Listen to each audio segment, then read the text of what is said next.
In 1888, the Eastman Kodak company rolled out a new camera and a new slogan. You press the button, we do the rest. To say this moment revolutionized photography would be an understatement. But this story isn't just about Kodak.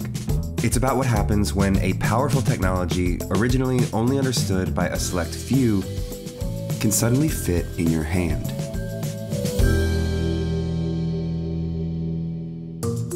The photography processes developed in the mid-1800s required a mastery of chemistry, timing, and light to achieve a successful result. Becoming a photographer meant training on complicated equipment like big, bulky cameras loaded with glass plates coated with photosensitive chemicals.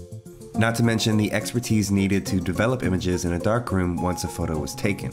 Professionals set up shop in photography studios and offered their specialized skill set to a paying clientele.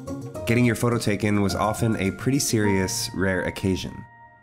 That is, until the Kodak #1 debuted. It was a handheld box camera preloaded with a relatively new, lightweight invention, roll film. One roll in this camera could shoot 100 photos, each cropped in a circle.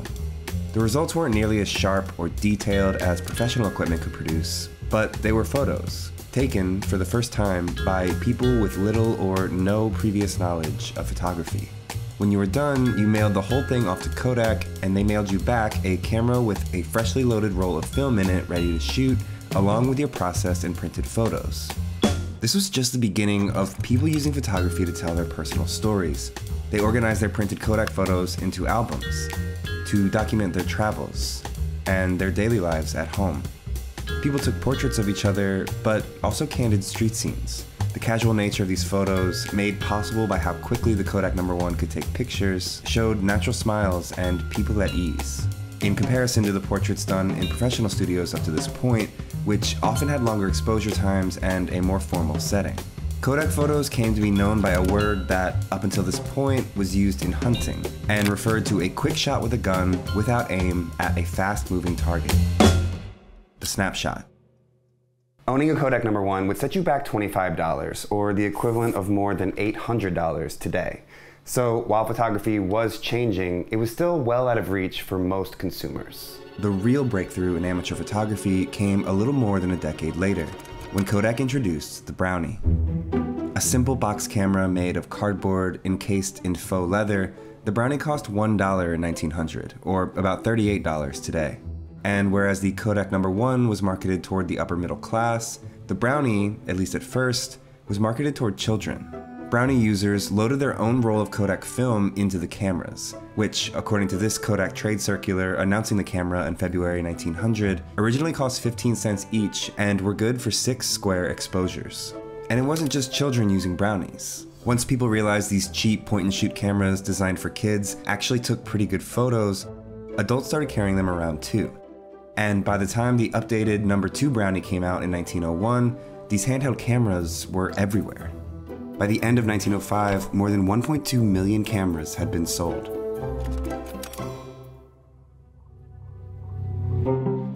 Kodak advertised relentlessly in the early 1900s, branding their automatic cameras as crucial for capturing fleeting moments as lasting memories. You could take a Kodak with you, and the role of the camera as a record of one's personal travels and small moments at home that began with wealthy hobbyists in the late 1800s became central to Kodak's branding in the 20th century.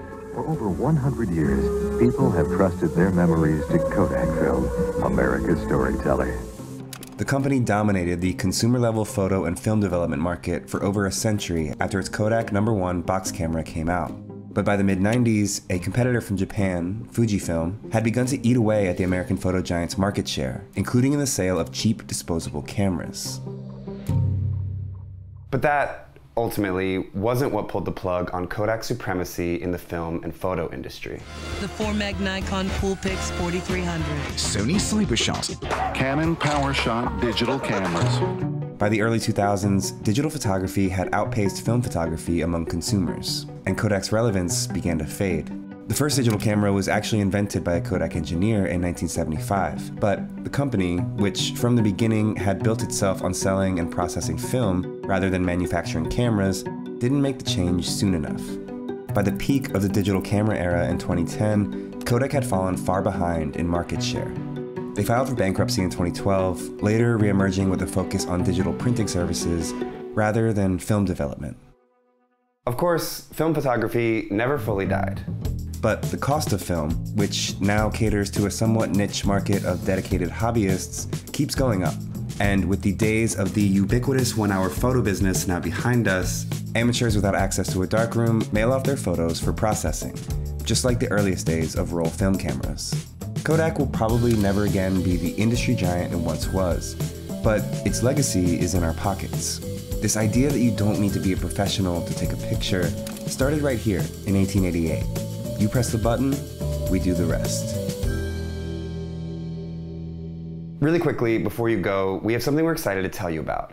Vox has launched a membership program. It's the best way to support our journalism. As a Vox member, you'll gain greater access to our award-winning newsroom and have your curiosity sparked by our new member-only benefits. Please consider becoming a Vox member today. Go to vox.com/memberships to join.